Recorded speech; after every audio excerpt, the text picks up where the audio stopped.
Now, setting boundaries is the secret to mastering a good balance between your work and your personal life.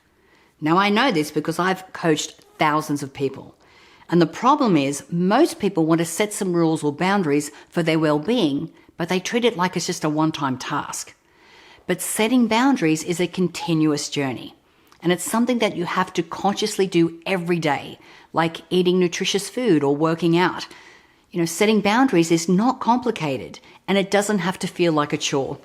Now, I've identified 5 things that make it effortless and so easy that'll be part of your personality.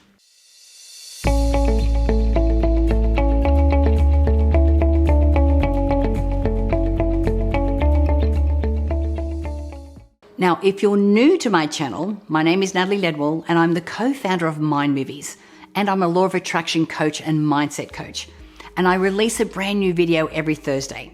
So make sure that you hit the subscribe button down here so you don't miss out on any of my upcoming videos. So today we're talking about how to master the art of setting rules to achieve a healthy work-life balance. Now, I have some rules, some golden rules that I like to stick to. And since I've met Bert, my partner, he's really helped me to stick to them as well. Now, having an accountability partner can be beneficial, but it's not absolutely necessary. So let's dive into the 5 steps. Number 1 is to acknowledge that work is part of life. The thing is, work isn't something separate from life. It's actually part of your life, whether it's enjoyable or not. Now, some people find it a bit of a drag, while others are really passionate about what they do. So either way, it's a piece of our lives for better or for worse. This is why it's hard to compartmentalize one from the other. So our minds naturally switch between work and personal life thoughts all of the time.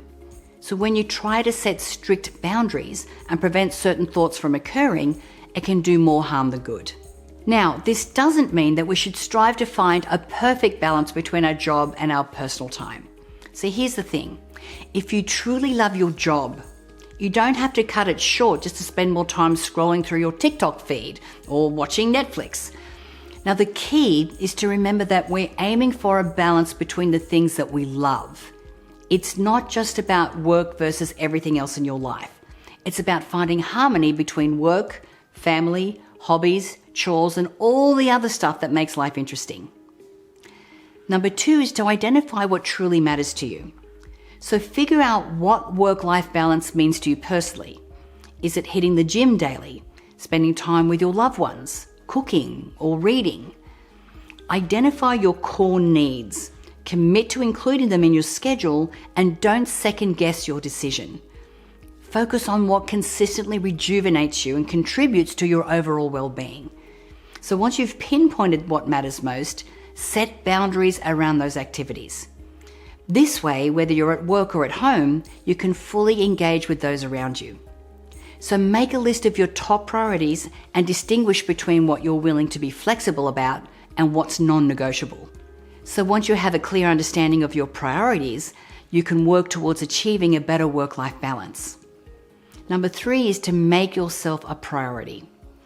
So when you prioritize your own emotional and physical well-being, you become more attuned to what you need to achieve to have a happier balance between your work and your personal life.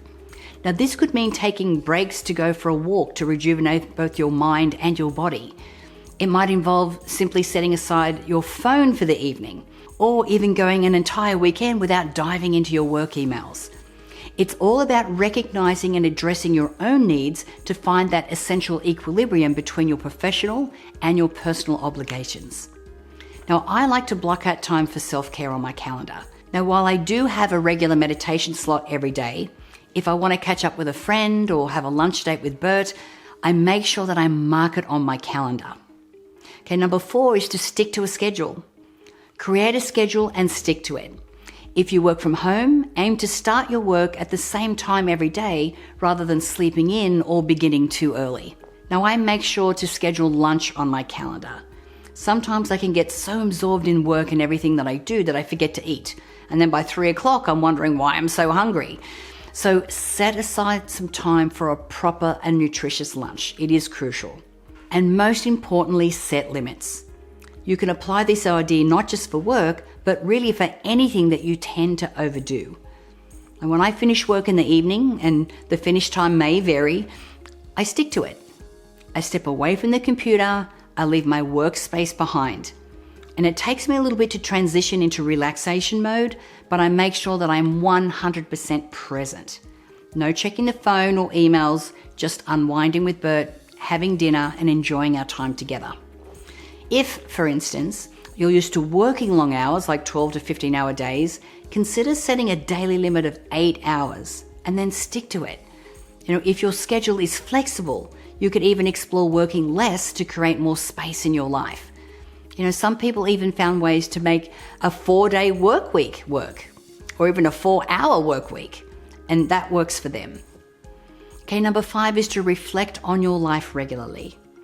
So take time to notice when you feel resentful or tired or burned out. Chances are you might be crossing your own boundaries. Now, I personally use my mornings for introspection when I hop on the treadmill. It's a wonderful way to start the day with some self-reflection while doing something really good for myself, like breaking out a sweat. Or I'll begin my day by meditating the moment that I open my eyes, often remaining in a lying down position for just a few minutes. Now, we also take a monthly look at the calendar. Are we planning a little weekend getaway? Are we catching up with friends? Or maybe we're just having a weekend just for the two of us to hang out and relax. It's all about finding that balance between work and personal activities. Now, the point is not to become so entrenched in our routines that we forget that we have the power to change them. Regular self-reflection is the solution. Assess how your life is progressing and how you spend your time, and determine if you need some adjustments. Then set aside some time to implement those changes immediately, or make them as soon as possible. Now, I know that making changes in your life and being consistent with them is not always easy, especially when we have limiting beliefs that have not been addressed. So this is why I highly recommend that you check out the Limitless You Meditation Pack. So my team and I have created this to help you break free from toxic people and environments, to unblock your personal power, to connect to source, and change your daily habits. I'll show you how to unblock every internal and external barrier that, just like your limiting beliefs, is holding you back from your highest potential. It's a truly powerful set of meditations, and I know that you'll love them as much as I do. So just click on the link below to get it now, and let's get you living limitless in all of the months, years, and decades to come.